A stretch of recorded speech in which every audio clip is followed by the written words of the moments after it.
สบายดีมื้อนี้แม่แก้วสิพาไป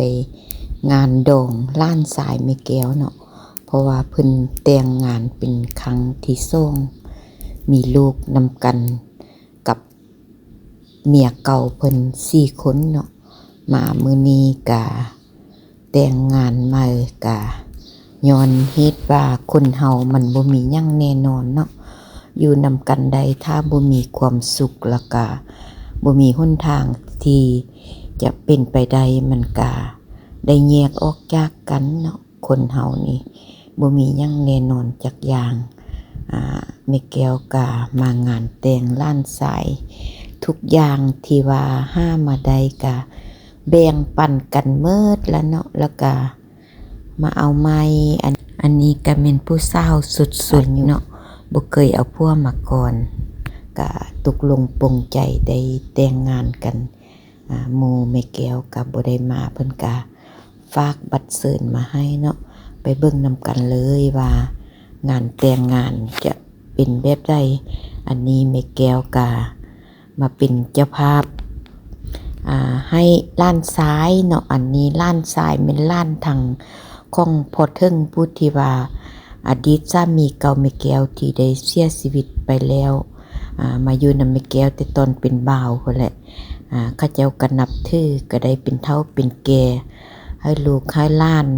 เนาะเขาเจ้าก็บ่มีพ่อมีแม่ก็เลยเป็นแบบนี้แหละเจ้าสาวเมียล้านสายแล้วก็เป็นคนดีน้ำใจดีเนาะถึงว่าผู้ชายที่มีลูก4คนแล้วแต่เราก็ยอมรับลูกของล้านสายแม่แก้วเนาะผู้กกลูกล้านสายแม่แก้วได้สาว2สาว3ผู้น้อยเป็นผู้หญิงได้17ปีเนาะความดีของเราก็เลยว่าสนะใจลูกเราจังเฮ็ดให้เราได้มาเป็นแม่ของลูกที่ว่าเป็นแม่ใหม่เนาะหรือว่าเป็นแม่นาก็ได้แต่ว่าเราใจดีหักลูกของพวกคือลูกของตัวเองเนาะทุกอย่างแม่นซัพพอร์ตลูกคือลูกของตัวเองนี่แหละถึงว่าเจ้าเราจะบ่มีลูกมาก่อนก็ตามแต่ว่าเราเป็นนิสัยที่ว่าบ่นิสัยที่ว่าบ่ถือสาเนาะเด็กน้อยเขาบ่ฮู้จักหยังแล้วก็สิปล่อยวางแบบหักคือลูกแท้ๆของตัวเองนี่นะฉะนั้นก็ได้มาปลุกลงปลงใจกับล้านสายแม่แก้วและล้านสายแม่แก้วก็ยอมรับเราด้วยดีเนาะก็ขอให้เป็นพวกแก้วเมียทิพย์พวกหังเมียมีพวกที่ว่าเข้าใจกันพวกเมียนี้ถ้าว่าฮักให้เกียรติและเข้าใจกันก็สิอยู่นำกันได้ดนได้นานเนาะถ้าว่าบ่อดทนเจ้าบ่ฟังความค่อยบ่ฟังความเจ้าอันนี้มันก็ยากใช้ชีวิตคู่นำกันมันก็สิอยู่บ่ได้ดนเนาะนี่ก็แม่นญาติพี่น้องมามัดเข้ามัดแขนให้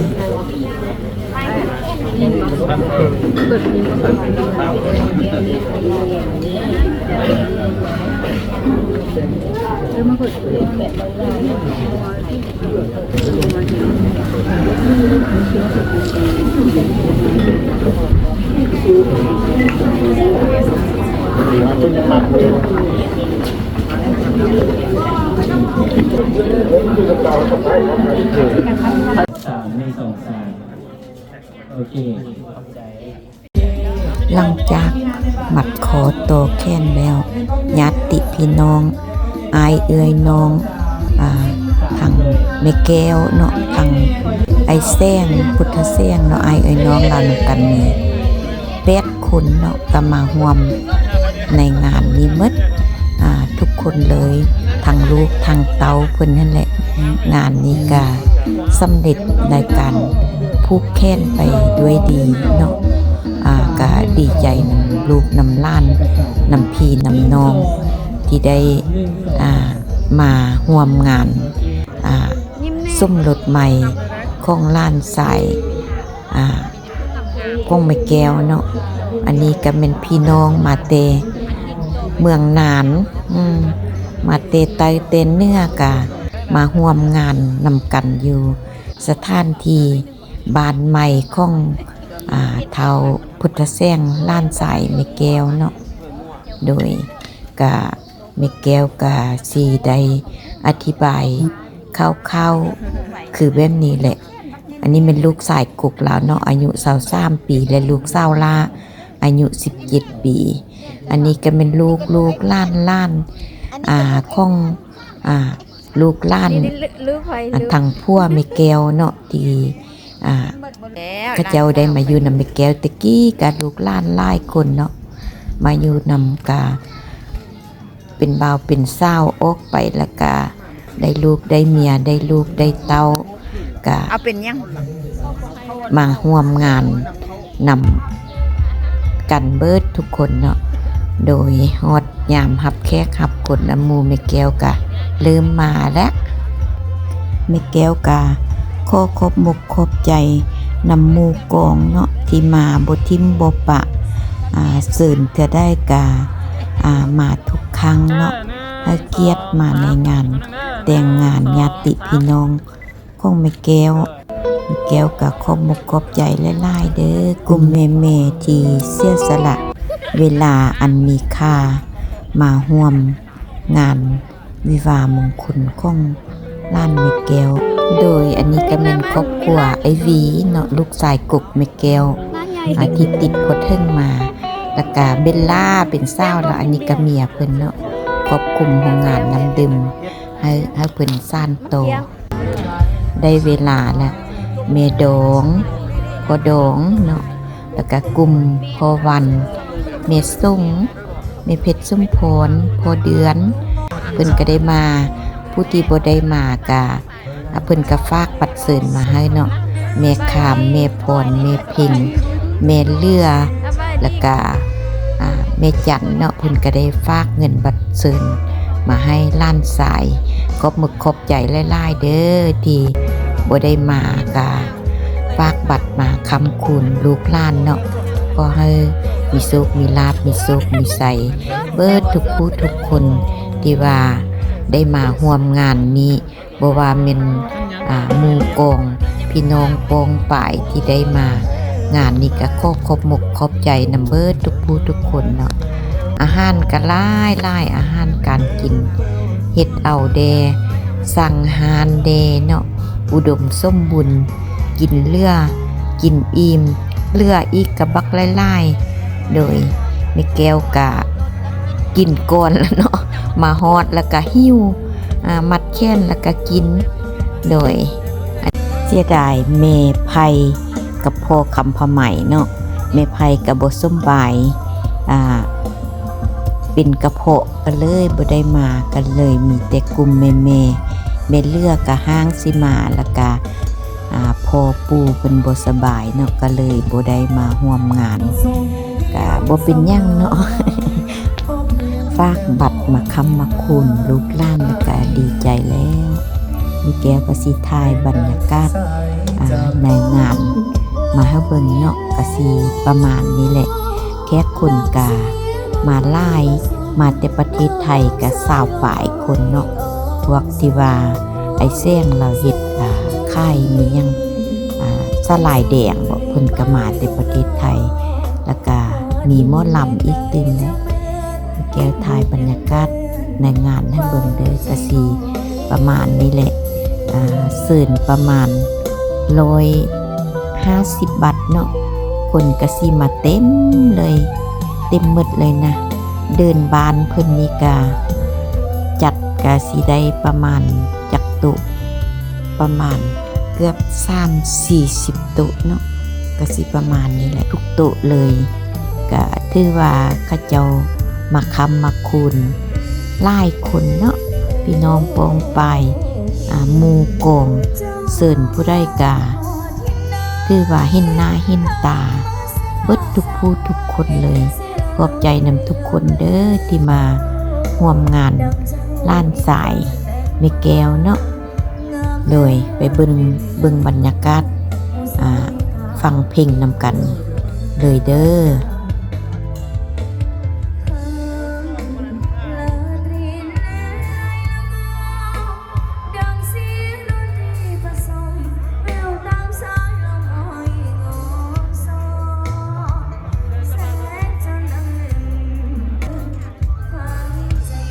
ที่ถ่ายเจ้าภาพเด้อ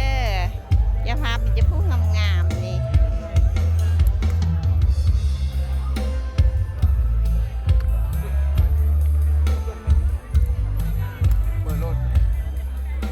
เจ้าภาพงามๆโอเค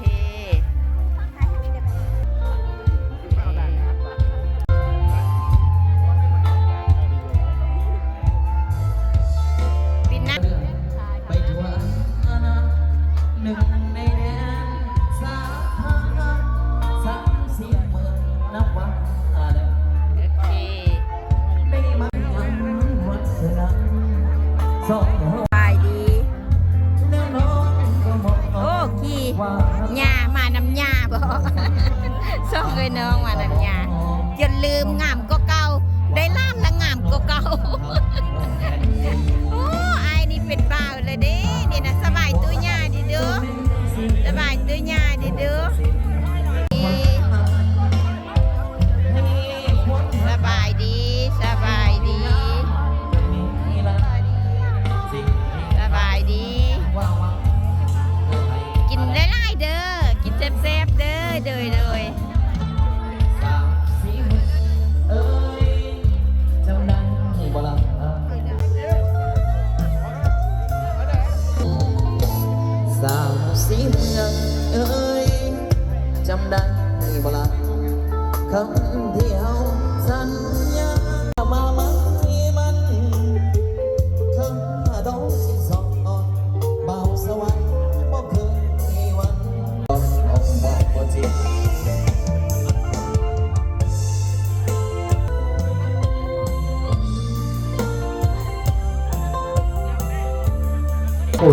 ถึงเวลา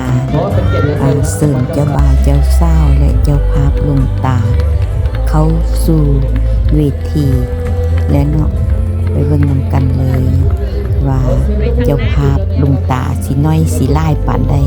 แต่ว่าแม่แก้วนี่ว่าลายเด้นี่นะ ผู้ใดก็มาเป็นเจ้าภาพเนาะดีใจเจ้าภาพบักละลายเลย ผู้ที่กล่าวคำอวยพรและกล่าวคำเว้ากะแม่นพ่อลาดพ่อดองแม่แก้วเนาะเพิ่นฝากเฮ็ดแต่งานฮอดเวลาเว้าแล้วบ่มีผู้มาเว้ามาว่าก็เลยจับจุดพ่อดองลาดเว้าให้เลย เพราะว่าเพิ่นก็เคยเว้าเป็นพิธีกรมาหลายงานแล้วเนาะแล้วเพิ่นก็เว้าได้ดีเพราะว่าเพิ่นมีประสบการณ์มาแล้วโดยแม่แก้วก็ตับจอกเท่าแก่ลุงตาฝ่ายหญิงเนาะเพื่อเป็นสิริมงคลเพราะว่าเป็นพี่เป็นน้องเป็นแก้วเป็นดองกันละกาให้หักแพงกันสร้างสร้างความสามัคคีกันเนาะแล้วก็มาตำพวกบรรดาพ่อแม่นี่แหละ ตามประเพณีนั่นแหละเนาะโดยคำคูณมุ่นขึ้นนี่ก็เป็นลูกล้านลูกพายล้านสายน้องไอ้เส้งเนาะอันนี้ก็เป็นพวกที่ว่าคนไทยเจ้าของสลายแดงเนาะเสื้อตากะโลนี่เป็นเจ้าของสลายแดงเพิ่นมาแต่ประเทศไทยเพิ่นมาร่วมงานล้านสายเพราะว่าล้านสายเพิ่นเอาเครื่องจำพวกนี้มาขายผู้ใดอยากได้ก็ทักหาล้านสายแม่แก้วเด้ออันนี้เป็นหม้อลำเนาะเพิ่นสิลำเก่งลำเสียงผู้หญิงก็เป็นเนาะลำเสียงผู้ชายก็เก่งโดยขอบขอบใจทุกคนเด้อแม่แก้วก็สิเลาะตำจอกอยู่ในนี้เบิดทุกคนพุ่นแหละ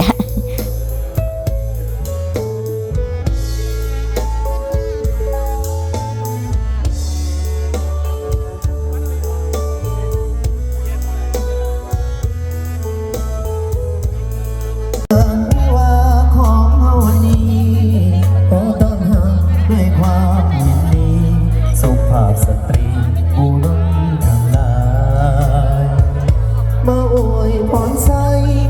ด้วยน้ำใจ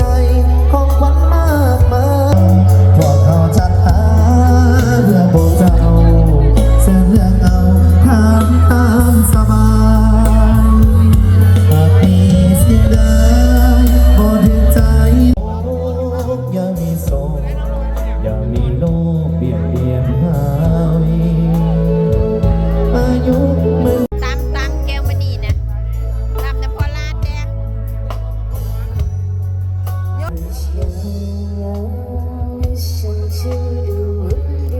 ืดขึ้นเลย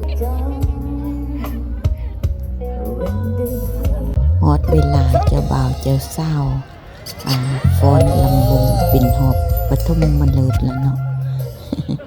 ไปเบิ่งกันเลย เส้นได้บอกทั้งตะกอบ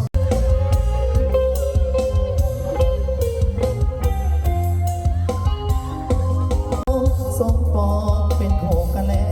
วได้แน่แล้วขอจงสุขสันต์หวังโมสิวิจิตใจไว้อกเอียวกันอำเภอศรัทธายึดมาแม่หยาดนี้ตามที่ก็เติมเสริมสร้างสวยเป็นภาระทุกอย่างให้สมดังปรารถนาให้คู่สมรสสมเพื่อสมดังโบราณพ่อแม่เกิดคงทวนจงความรักเอ้ยยืนยาวมา ผู้นั้นฟ้อนรำนำยืนย่อตามเสียงเพลงบรรเลงแล้วอ่อนจงสุขสันต์และคู่กันเสียงก่อนสุขสบายหายสะอาดหอดมาเด่นเกี่ยวกับหอมแม่ไม่ได้โซแต่ใสแต่โซแต่มาได้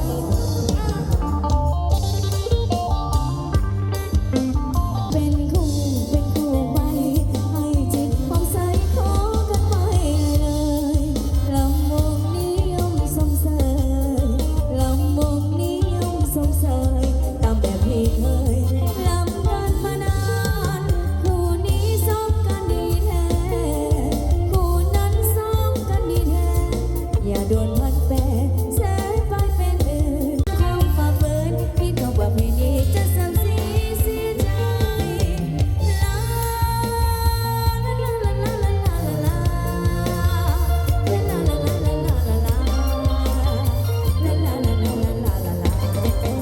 เอาสองส่วนต่อเด้อ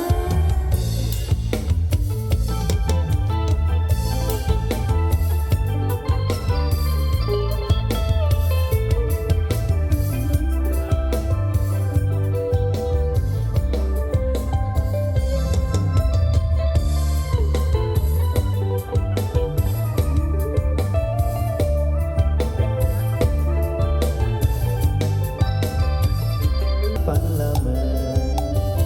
เชิญน้องสาวเข้ามาเชิญน้องสาวเข้ามาจงอย่าได้ละอายจงอย่าได้เนกนายเชิญเข้ามาลำบงให้บุญซื่นอุลายามน้องมาฟ้อนลำงามแสนงามดักหนาดังจากฟ้ามาละมงคงบ่มีเจ้าของที่ไม้ปองเฝ้าห่วงอยู่กลางสองดวงฤทัยเชิญน้องคงบ่มีเจ้าของที่ไม้ปองเฝ้าห่วงอยู่กลางสวงดวงฤทัยเชิญน้องสาวเข้ามาเชิญน้องสาวเข้ามา ขอเป็นเกียรติอย่างสูงก็แล้วกันเนาะที่เป็นทางท่านหมอลำคมสอนซ่องแสงที่ว่าเดินทางมาจากทั้งประเทศไทยถือว่าเฮียนเชิญก็แล้วกันเนาะ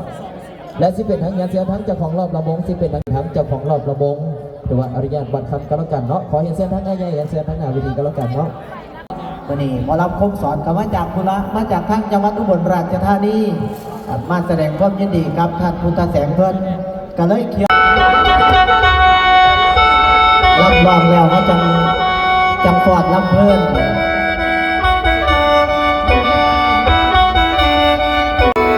โอ้ยเสียงเสียง จังหวัดกองเป็นที่ของโบราณเก่าหรือบัดนี้เอิญขวัญคือมาเป็นแก้มโอ้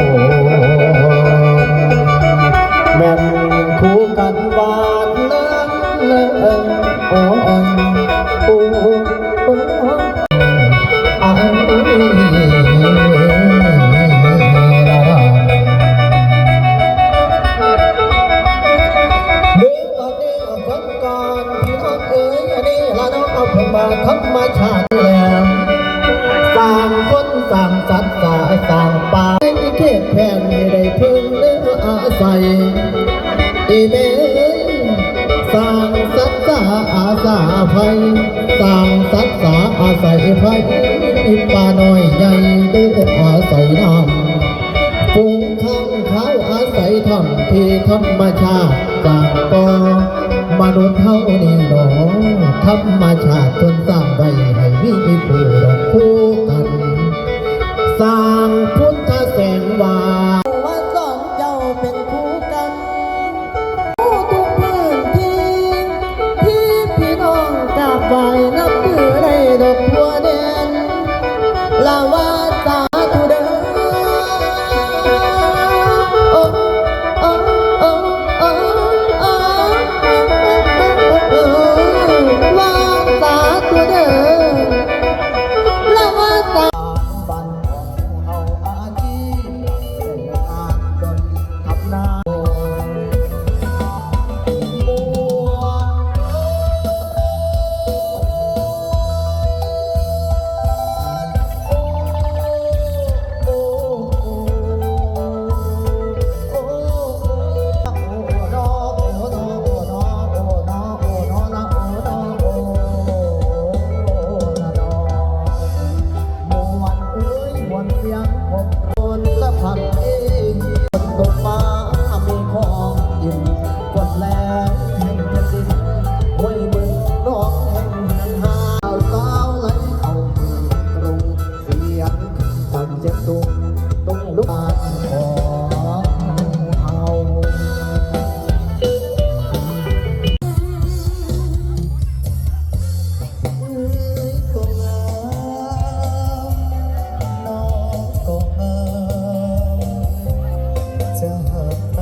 โดยกลุ่มแม่ๆกะมวนแท้มวนว่าบ่มีผู้ฟ้อนกะมีแต่เท่านี้แหละเนาะ เอาเวทีเป็นของตัวเองเลยบ่มีผู้ขึ้นกับฟ้อนจนเมื่อย ช่วงสุดท้ายแล้วก็วัยรุ่นขึ้นแล้วก็แม่แก้วก็ขอบอกขอบใจนำทุกคนหลายๆเด้อที่ติดตามคลิปแม่แก้วตลอดมาเนาะขอให้มีความสุขความเจริญมีแต่สิ่งที่ดีๆเข้ามาในชีวิตปราศจากความทุกข์นิพพานะปัตตโยโหตุสาธุสาธุขอให้มีโชคมีลาภมีโชคมีใสทุกๆคนเด้อโอเคบ๊ายบาย